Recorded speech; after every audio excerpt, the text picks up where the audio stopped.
जो वक्फ amendment act आया था और उसको जिस तरह से माननीय सर्वोच्च न्यायालय में चुनौती दी गई थी और वो वहां पर जजमेंट के लिए इंतजार कर रहा था।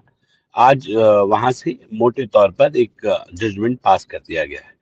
ना, मैं सबसे पहले दिल की गहराइयों से चीफ जस्टिस ऑफ इंडिया को बधाई देता हूं, धन्यवाद करता हूं कि एक शानदार निर्णय अ, दिया गया है और उसकी जितनी तारीफ की जाए उतना कम है।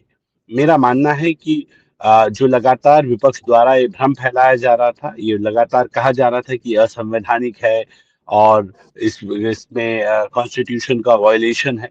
इन तमाम बातों के ऊपर विराम लगाते हुए माननीय सर्वोच्च न्यायालय ने इसको पूरी तरह से वैध करार दिया और उन्होंने कहा कि इसमें कोई भी चीज अवैध नहीं है, ये पूरी तरह से कॉन्स्टिट्यूशनल है। उसके 2-3 बिंदु जरूर थे जिसके ऊपर उन्होंने कुछ राहत ऑपोजिशन को दी। जाहिर सी बात है, जो लोग वहां जाते हैं सर्वोच्च न्यायालय अपनी 20 दलील लगाते हैं तो एक आधी चीजों को कन्विंस करने में कामयाब हो जाते हैं, जबकि एक भी चीज इसमें ऐसी नहीं थी जिसको कि मुसलमानों की या किसी के अगेंस्ट समझा जाए। हाँ, ये जरूर था, पहले से हमने कहा था कि वक्फ बोर्ड की ज्यादतियों पर लगाम लगनी चाहिए। ऐसा नहीं है कि वक्फ बोर्ड कहीं भी अपना बोर्ड लगा दे और कह दे ये वो संपत्ति वक्फ बोर्ड की है, ऐसा नहीं होना चाहिए। उसके ऊपर लगाम लगी है। ये कहा गया था कि हम लगातार कह रहे थे कि भाई ये अमेंडमेंट में हमारे नॉन मुस्लिम भाई भी इसमें साथ में रखे गए हैं। तो जो विपक्ष के नेता थे उन्हें ऑब्जेक्शन था कि मुसलमान गैर मुस्लिम क्यों, ये सवाल था कि गैर मुस्लिम की कोई अनुमति नहीं होनी चाहिए। आज उस बात को भी हमारी, क्योंकि हम एक सेक्युलर मुल्क हैं, ये माना गया है कि CWC में 3 मेंबर मुस्लिम नॉन मुस्लिम भी रखे जा सकेंगे। मुझे लगता है कि ये खूबसूरती है और हमने पहले कहा था कि हम किसी भी श्राइन में कोई नॉन मुस्लिम नहीं रखने जा रहे हैं। ये मैनेजमेंट है CWC सेंट्रल वक्फ काउंसिल का, तो इसमें मेंबर्स रखे जाएंगे। कहीं भी जो श्राइन्स होती हैं, जैसे पीरान कलिया शरीफ एक श्राइन है, अजमेर शरीफ एक श्राइन है, बाल हजरत बल एक श्राइन है, तो इस तरह की किसी भी श्राइन में कोई नॉन मुस्लिम मेंबर्स नहीं होगा। लेकिन मैनेजमेंट जहां होते हैं, जहां पैसे का लेन देन होता है, जहां हिसाब किताब रखा जाता है, वहां कोई भी रह सकता है। दूसरा, हमने कहा था कि जो CEO हैं वो कोई भी हो सकता है, काबिलियत के आधार पे हो, सिर्फ मजहब के एतबार से ना हो। उसको भी सुप्रीम कोर्ट ने मान लिया। सुप्रीम कोर्ट ने कहा कि कोशिश की जाए कि वो मुस्लिम हो, लेकिन अगर मुस्लिम ना भी हो तो भी कोई बाउंडेशन नहीं है कि वो मुस्लिम नहीं होगा तो उसको रखा नहीं जा सकता। जहां जरूरत हो और मुस्लिम कोई अच्छा अधिकारी नहीं है तो नॉन मुस्लिम अधिकारी भी रखा जा सकता है।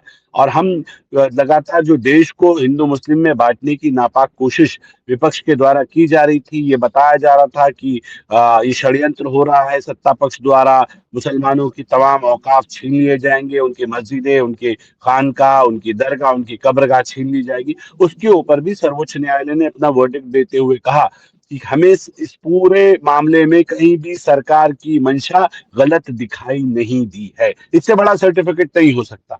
जो विपक्ष ठीक है। लगातार डरा रहा था, विपक्ष लगातार गुमराह कर रहा था लोगों को कि बीजेपी, मोदी सरकार सारी जमीनें बेच देगी, सारी खा जाएगी, इन तमाम चीजों के ऊपर भी जो बादल थे वो छटे हैं और चीजें साफ आई हैं। तीसरा, हमारा मानना है कि वक्फ जो है ये गरीबों के लिए था और गरीबों को गरीबों का हक मिले। सरकार ने अपनी मंशा को साफ कर दिया था, आपको मौका मिला, आपने अपने अमेंडमेंट के हिसाब से वक्फ चलाया।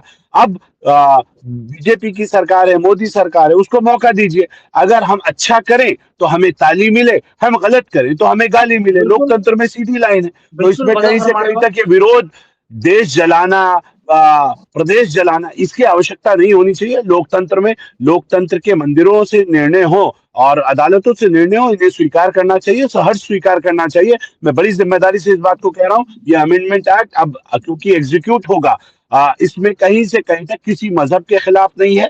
हाँ, वक्फ बोर्ड की जातियों पर लगाम लगाते हुए ये मुसलमानों के हितों में होगा। अब इन संपत्तियों पर अच्छे स्कूल, कॉलेजेस, हॉस्पिटल्स बनते हुए आपको नजर आएंगे। इस प्रॉपर्टी को मुस्लिम वेलफेयर के लिए इस्तेमाल किया जाएगा और मुसलमानों को मुख्य धारा में जोड़ने का प्रयास, मुझे उम्मीद है कि इसके माध्यम से किया जाएगा। आने वाला ठीक है। वक्त मुस्लिम समाज के लिए बहुत बेहतर होगा। और आपने 3 सवाल उठाए। एक, आपने कहा बड़ी लाइन ये थी कि कलेक्टर को सारी पावर दे दी गई थी और collector final decision taking power था। बिल्कुल झूठ।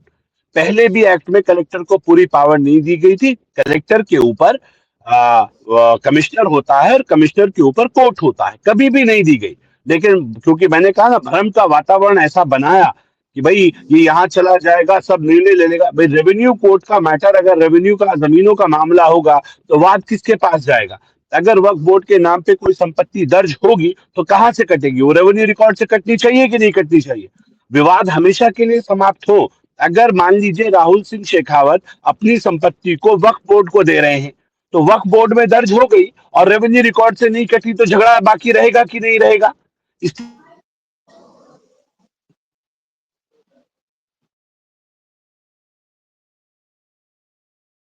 का हेड होता है डिस्ट्रिक्ट का, वो इस पे निर्णय लेगा और उसके निर्णय के बाद आप आगे, अगर आपको गड़बड़ लगता है तो आप आगे जा सकते थे। तो मुझे ऐसा लगता है कि ये शानदार लाइन थी, लेकिन इसके बावजूद भी अगर इस बात पे वो अपनी पीठ थपथपाना चाहते हैं तो उनको वेलकम है। दूसरा, आपने कहा कि एक और विषय आपने बताया, दूसरा विषय क्या बताया था राहुल जी? हाँ, डीएम की बात आपने की, दूसरा मेंबर पर रिस्ट्रिक्शन किया, उसके अलावा जो वक्त अब की प्रोसेस अब थी। मुझे जी, अब मेंबर पे आ जाइए। मेंबर 22 मेंबर वक्फ ट्रिब्यूनल में हैं। आप कह रहे नहीं 5 मेंबर नहीं होंगे, अब 3 होंगे। आप तो मना कर रहे थे एक भी नहीं होना चाहिए नॉन मुस्लिम। अब आप इसमें भी अगर अपनी पीठ थपथपाएं, हम तो कह रहे चाहे 1 हो या 5 हो, उससे कोई फर्क नहीं पड़ता। बात, लड़ाई इस बात की थी, विपक्ष कह रहा था नॉन मुस्लिम नहीं होने चाहिए, हम कह रहे थे नॉन मुस्लिम हो तो कोई दिक्कत नहीं होनी चाहिए। देश संविधान से चलेगा। कोई कहीं भी बैठा हो, राहुल सिंह शेखावत मुसलमानों के हमदर्द बनकर अगर बात कर सकते हो, राहुल सिंह शेखावत को अगर ईमानदारी से कहीं जिम्मेदारी दी जाए तो इसका क्या मतलब है? क्या हिंदू मुसलमान के साथ इनजस्टिस करेगा?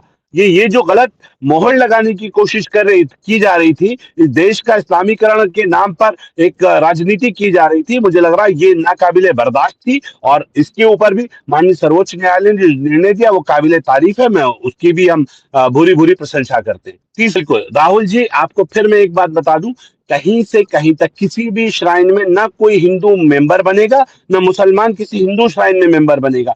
ये श्राइन, जैसे मैंने कहा, श्राइन क्या है? अजमेर शरीफ श्राइन है, उत्तराखंड में कलियर शरीफ श्राइन है, कश्मीर के अंदर हजरत बल श्राइन है। इन किसी भी श्राइन में, चाहे वो छोटा श्राइन हो या बड़ा श्राइन हो, कोई भी हिंदू उसका मेंबर नहीं होगा। ये मैनेजमेंट सिस्टम है। जो CWC सेंट्रल वक्फ काउंसिल बनता है, उसका अध्यक्ष होता है केंद्रीय अल्पसंख्यक कल्याण मंत्री। अब वो हिंदू है, उसे मुसलमान कहां से लेके आए हम? ये क्या मजाक है? एक जो उसका सेक्रेटरी होता है, जो अल्पसंख्यक सचिव होता है केंद्र सरकार का, वो उसका सेक्रेटरी होता है। आपको ये भी मुसलमान चाहिए, दादागिरी थोड़ी चलेगी आपकी। कल आप कहोगे डीएम भी मुसलमान चाहिए, आप कहेंगे अधिकारी भी मुसलमान चाहिए। हिंदू मुस्लिम क्यों खेल रहे हो? अधिकारी अधिकारी होता है, वो ईमानदारी से काम करे। आपको ये कहना चाहिए वो ईमानदार हो, वो न्याय प्रिय हो, वो कॉन्स्टिट्यूशन के हिसाब से निर्णय ले। यह आपकी सवाल आता है, समझ में आता है। हाँ, किसी के मजहब में कोई मुदाखलत नहीं है, इसीलिए किसी श्राइन में भी, क्योंकि ये जो मैनेजमेंट कमेटीज बनेंगी इसमें कोई हिंदू नहीं होगा। जो हिंदू रखने की बात आई है वो भी वहां रखने की आई है जहां मैनेजमेंट डिसाइड होगा, जहां मंत्री का कोटा होता है, जहां सीओ का कोटा है, जहां सांसद का कोटा है। तो अब सांसद सांसद होता है, वो हिंदू और मुसलमान नहीं होता। सीओ सीओ होता है, अधिकारी अधिकारी होता है, आईएएस आईएएस होता है, वो हिंदू और मुसलमान नहीं होता। उसी प्रकार मंत्री मंत्री होता है, वो हिंदू मुसलमान नहीं होता। अगर आप इतना नीचे गिरेंगे तो राजनीति आपकी और हल्की हो जाएगी। तो विपक्ष को ऐसी हल्की राजनीति से बचना चाहिए था।